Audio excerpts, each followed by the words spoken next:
Jamaica, 65 crimes per 100.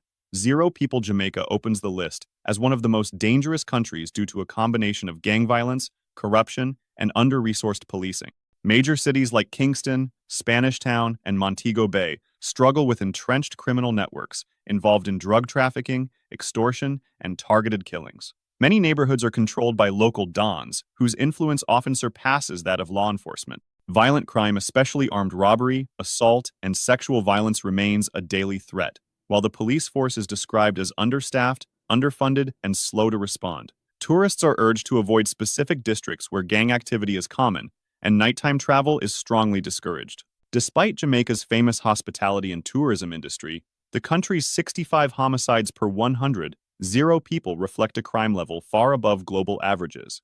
Brazil, 67 crimes per 100, zero people. Brazil remains one of the world's most dangerous countries due to entrenched organized crime, widespread corruption, and severe socio-economic inequality. Major criminal factions such as the PCC and Comando Vermelho control large territories, especially in favelas, where police presence is limited and violence is constant. Brazil's homicide rate has fluctuated between 23 and 30 per 100, zero driven by gang wars, drug trafficking corridors, and clashes with heavily armed militias. Street crime is a major concern. Robbery, carjacking, and armed assault occur frequently, even in busy urban areas. Domestic violence also remains a persistent national issue. Despite large police forces, corruption and slow judicial processes make law enforcement inconsistent. The result is a country where stunning tourism coexists with some of the most dangerous urban zones in the world. El Salvador, 68 crimes per 100. Zero people. El Salvador has long struggled with extreme violence driven by its two dominant gangs, MS-13 and Barrio 18. With tens of thousands of active members, these groups control neighborhoods, extort businesses, and enforce their own brutal rules. Gang-related murder, kidnapping, and extortion account for most of the country's violence. Although recent government crackdowns have reduced homicide rates, El Salvador remains dangerous due to deep-rooted poverty, limited job opportunities, and overcrowded gang-controlled areas. Property crimes such as vehicle theft, robbery, and burglary are widespread, especially in low-income districts. Many families live under constant threat, and some communities have been entirely displaced by gang intimidation. With over 25 gang members at large and thousands more in prison, the country continues to battle entrenched criminal networks that impact daily life. Guyana, 70 crimes per 100, zero people. Guyana ranks among the world's most dangerous countries due to persistently high levels of violent crime, including armed robbery, assault, and homicide. Despite strict firearm regulations, illegal guns circulate widely, fueling daily violence. Domestic violence is another major concern, often going under-enforced due to limited police resources and social stigma. Tourists and locals alike face risks of hotel break-ins, street robberies, and targeted assaults, particularly in and around Georgetown, the capital. Weak law enforcement, slow judicial processes, and corruption create an environment where criminals often operate with little consequence. Guyana's murder rate is nearly 4 times higher than that of the United States, making it one of the most dangerous destinations in the Western Hemisphere. Trinidad, Tobago, 71 crimes per 100. Zero people. Trinidad and Tobago faces one of the Caribbean's highest crime rates, driven largely by gang violence, drug trafficking, and the widespread use of illegal firearms. Rival groups fight for control of lucrative drug routes, leading to frequent shootings, kidnappings, and drive-by attacks. Police forces struggle with bureaucratic challenges, corruption, and limited resources, making effective crime reduction difficult. Visitors commonly experience pickpocketing, fraud, assault, and hotel break-ins, especially in Port of Spain and high tourism zones. The U.S. issues a Level 2 travel advisory, urging travelers to exercise increased caution. Despite its beautiful beaches and cultural festivals, Trinidad and Tobago remains a country where violent crime can erupt unexpectedly, impacting both locals and tourists. Honduras, 74 crimes per 100.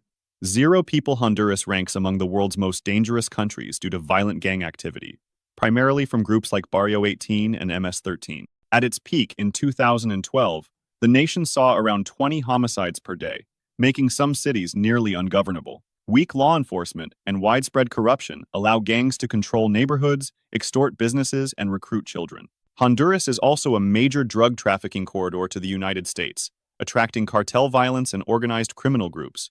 The U.S. issues a Level 3 travel advisory, urging travelers to reconsider visiting. Common crimes include armed robbery, carjacking, assault, and kidnappings, often targeting both locals and tourists. Poverty and limited job opportunities further fuel the cycle of crime, keeping Honduras high on global danger rankings. Afghanistan 76 crimes per 100. Zero people. Afghanistan remains one of the world's most dangerous countries due to decades of conflict, political instability, and thriving criminal networks. Crime takes many forms here: kidnappings, contract killings, corruption, armed robbery, extortion, and large-scale drug trafficking. The country supplies over 80% of the world's illicit opium, making the drug trade a powerful engine behind organized crime. Since the Taliban regained control in 2021, they've pledged to eliminate opium production, yet it supports so many livelihoods that ending it could destabilize communities even further. Widespread unemployment and weakened institutions allow criminal groups to operate freely. For visitors, the threat level remains extremely high, with risks coming from both criminal activity and ongoing insurgent attacks. South Africa 78 crimes per 100. Zero people. South Africa ranks among the world's most dangerous countries, with extremely high levels of assault, homicide, armed robbery, and sexual violence. The roots of this violence run deep. Decades of inequality, widespread poverty, unemployment, and lingering social tensions have created an environment where crime thrives. South Africa also has one of the highest rape rates in the world, with studies showing that more than 1 in 4 men have admitted to committing rape, an alarming indicator of normalized violence. Carjackings, home invasions, and armed robberies are common, especially in major cities like Johannesburg and Cape Town. Despite having one of Africa's most advanced police forces, corruption and lack of resources make crime control difficult. Travelers are urged to take strict precautions, especially at night and in isolated areas. Papua New Guinea 81 crimes per 100.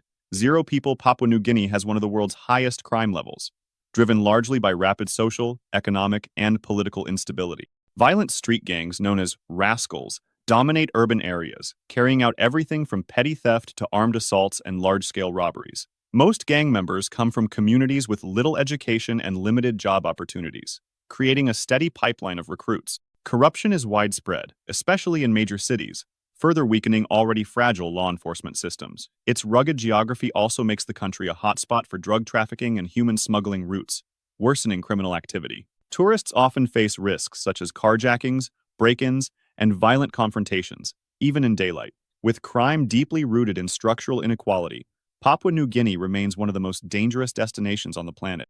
Venezuela 84 crimes per 100. Zero people. Venezuela tops the list as the most dangerous country in the world, with soaring rates of homicide, kidnapping, armed robbery, and violent gang activity. Years of economic collapse, political instability, and government corruption have devastated public safety. Police forces are underpaid, undertrained, and often implicated in crime themselves, while the judicial system struggles with widespread corruption and inefficiency. Armed gangs and criminal collectives called colectivos control many neighborhoods, enforcing their own rules and battling for territory. Food shortages, inflation, and unemployment push many citizens toward crime as a means of survival. The U.S. State Department classifies Venezuela as a level 4 do not travel zone due to extreme violence and unreliable emergency services. For now, Venezuela remains the most dangerous place a traveler can visit, with no signs of improvement on the horizon.